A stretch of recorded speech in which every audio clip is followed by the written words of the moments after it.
Hello there, Star Wars fans and collectors, and welcome back to another Star Wars figure review.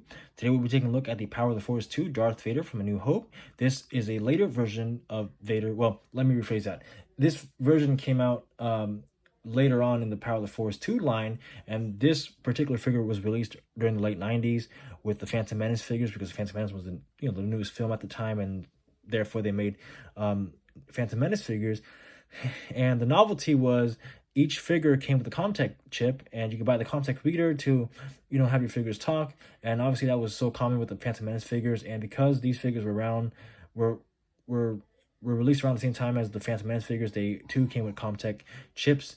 And obviously I think most collectors would agree that that was a novelty at the time, but now it's kind of outdated.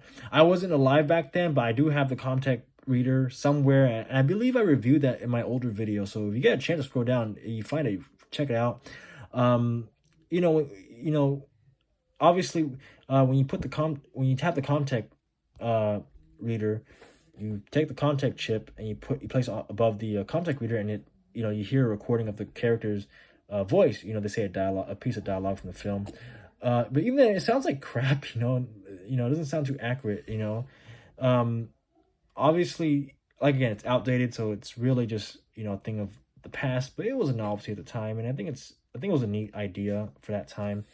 The Vader figure itself isn't that bad, but it's not the best Vader, and I don't think it's a Vader you want to get for your kids.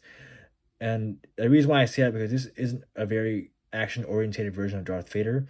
Even though this is based on his appearance in New Hope, he does not come with a lightsaber. I mean, you can give him a lightsaber from your other Vaders. Why not? But, even the articulation isn't really meant to be action-orientated. And so this is really more of a display Vader. So here's a guide.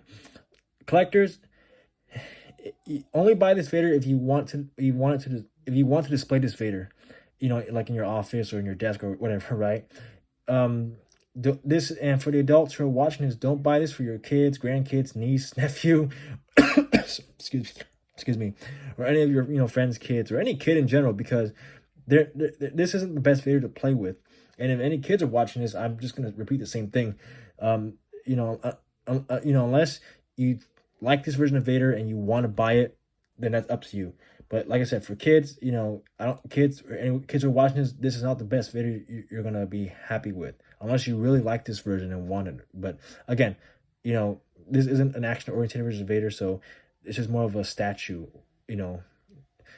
But that it is what it is. We have other Vaders too, so that's fine. Now the figure itself has two accessories, being the interrogation droid and the Commtech chip that it comes with. The articulation he has is a swivel head, swivel shoulders, swivel elbows. He does not have swivel waist or any articulation on the waist. He has swivel hips, and that's about it. We do see his lightsaber hilt that is permanently attached to the figure. It's actually part of the figure mold. He does have a cloth cape. The head sculpt looks nice. Obviously, this figure is outdated with other versions of Vader from A New Hope. Yeah. Do a 360 view of the figure. The detailing in terms of the appearance looks great. It looks just like his suit from A New Hope, and they did a great job. But again, there are better versions of Episode 4 Vader that are made by Hasbro, and you can get those ones, and those ones come with lightsabers and have better articulation for the figure. Now here's the Commtech chip. Here's a picture of Vader, and here's the chip. The back, we got a little character. I guess you can call it profile or biography, or whatever. Not biography, but it's just the name of the status. His name is Darth Vader, and his status is Darth Lord of the Sith, and that's really it. So what did I give this figure? I'm gonna give it a 7 out of 10. Again, it's not very bad. I actually like some of the qualities and the details of this figure, but again, it's not the best version of Vader you want to get. Okay, and like I said earlier, for any adult collectors, or any adults watching this is the type of Vader you would display and not play with. And if you plan on getting a Vader for your kids, don't get this one. All right. And for any kids watching this, if you really like this one, then I guess you can get it, but only get it, but don't expect a lot from this Vader. Okay. So, like, again, the kids, only get this if you really like this version. Other than that, don't buy this version, because you're not gonna get much to play with. But other than that, that'll be all for today, guys. Thank you so much for watching. As always, be sure to like, subscribe, comment down below, hit the bell icon, and I will see you in the next video. May the force be with you and have a great rest of your night. Bye.